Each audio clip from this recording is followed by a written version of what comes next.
उमा जी की बहू पिंकी को गप्पे मारने की बहुत आदत थी। वो जब भी किसी के बारे में बातें करती तो बड़े बड़े गप्पे फेंका करती। आसपास के सब लोगों को पता था कि पिंकी बहुत बड़ी गपोड़ी बाज है। लोग उसकी बात पर विश्वास नहीं किया करते थे, लेकिन हाँ, उसकी बातें सुन सुनकर हंसते बहुत थे।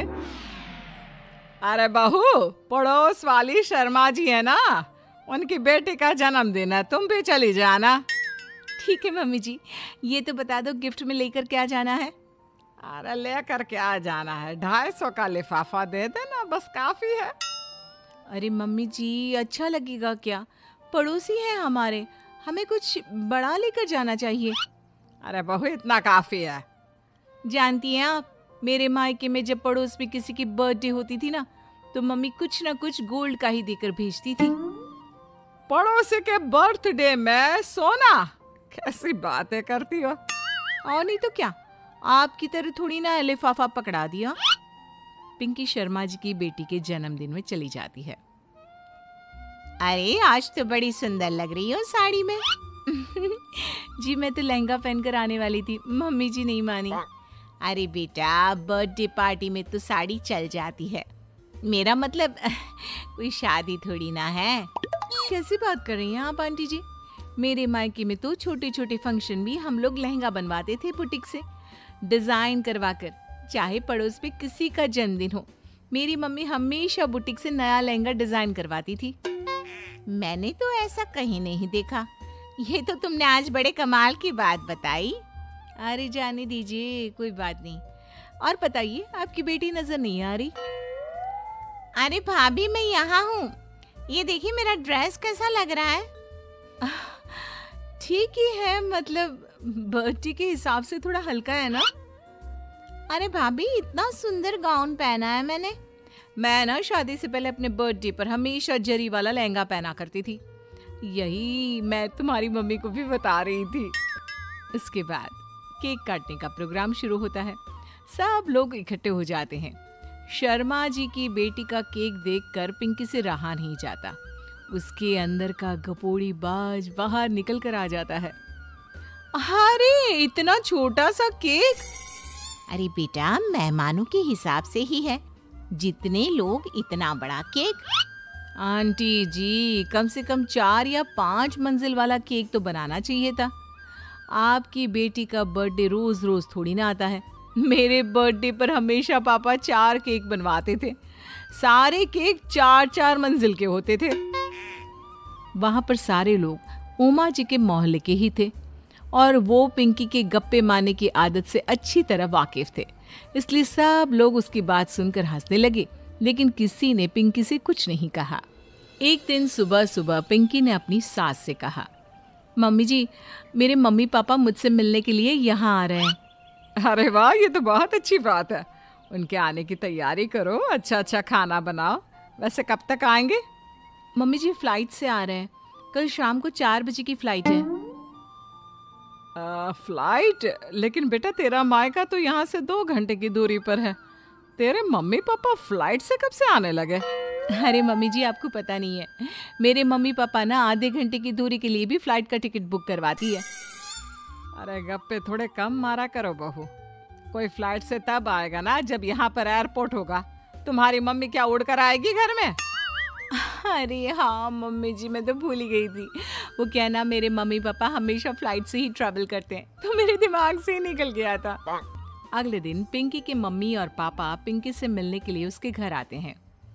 आइए आइए जी, आपका बहुत बहुत स्वागत है।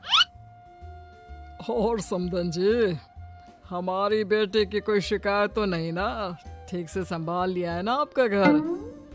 अरे मेरी बहू बहुत समझदार है, घर का काम बहुत अच्छे तरीके से करती है। बस थोड़ा ज्यादा बोलने की आदत है उसे, आपको परेशान करती होगी ना? बात तो आपकी सही है, उसकी थोड़ा ज्यादा नहीं बहुत ज्यादा बोलने की आदत है। लेकिन कोई बात नहीं, आपकी बेटी दिल की बहुत अच्छी है, बस थोड़ा बोलती ही तो ज्यादा है।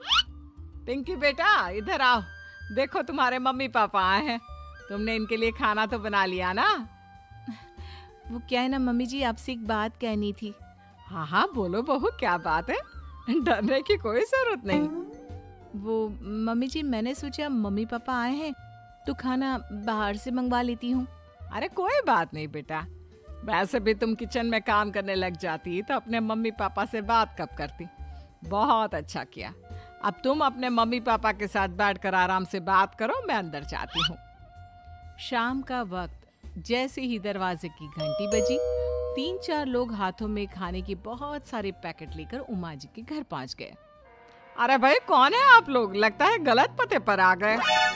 नहीं माँ जी, हम तो खाने का ऑर्डर डिलीवर करने आए हैं, यहीं से बुकिंग मिली थी। अरे नहीं, आपको कोई गलत फहमी हुई है। हमारे यहाँ तो 2 ही मेहमान आए हैं। आपके हाथ के पैकेट देखकर लगता है इसमें 50 लोगों का खाना है। माँ जी, आपने सही समझा, खाना तो इसमें 50 लोगों का ही है, क्योंकि हमें ऑर्डर यहीं से 50 लोगों का मिला है। अरे लेकिन इतना सारा खाना, कहीं मेरी बहू ने अपनी गप मारने की आदत के चलते ऐसा तो नहीं कर दिया? ये खाना आप रख लीजिए और हमें हमारे पैसे दे दीजिए। अच्छा, वैसे कितने का बिल बना है? ज्यादा नहीं, बस 10,000 दे दीजिए। उन लोगों की बात सुनकर उमा जी पिंकी को आवाज देकर वहाँ बुलाती है। जैसे ही पिंकी वहाँ आती है, खुश होते हुए उन लोगों को वहाँ पर खाना रखने के लिए कहती है। अरे इतना सारा खाना क्यों मंगवाया बहू? अरे मम्मी जी, मैंने आपको बताया तो था, मम्मी पापा आए हैं तो मैं खाना बाहर से मंगवा रही हूँ। ये बात सही है बेटा, लेकिन 2 लोगों के लिए 50 लोगों का खाना? अरे मम्मी जी, कुछ कम पड़ जाए तो अच्छे थोड़ी ना लगता है, और मेरे मायके में तो ऐसा ही होता है, एक्स्ट्रा खाना मंगवाते हैं हम लोग। तभी पिंकी के मम्मी और पापा वहाँ पर आते हैं। अरे बेटा, एक्स्ट्रा खाना मंगवाने का मतलब ये थोड़ी ना होता है कि 2 लोगों के खाने के लिए 50 लोगों का खाना मंगवा लो। और बेटा, तुम्हारी गप मारने की आदत के चलते 10,000 का बिल आया है। तुम्हें नहीं लगता ये गलत है? देखो बहू, बढ़ा चढ़ाकर बातें करना अपनी जगह, लेकिन इतनी बड़ी बड़ी फेंकना भी गलत है ना। पहली बात तो इतने सारे पैसे लगे, और दूसरी बात खाना वेस्ट होगा। आप लोग ठीक कहते हैं, मैं आज के बाद अपनी इस आदत को कंट्रोल करने की कोशिश करूंगी और अब से गप थोड़ी कम मारा करूंगी। पिंकी की बात सुनकर सब लोग हंसने लगे। उम्मीद है कि आपको हमारी ये कहानी पसंद आई होगी। कृपया हमारे चैनल को सब्सक्राइब करें और सभी अपडेट्स के लिए बेल आइकन जरूर क्लिक करें। और हाँ, वीडियो लाइक और शेयर करना मत भूलिएगा। Bye bye.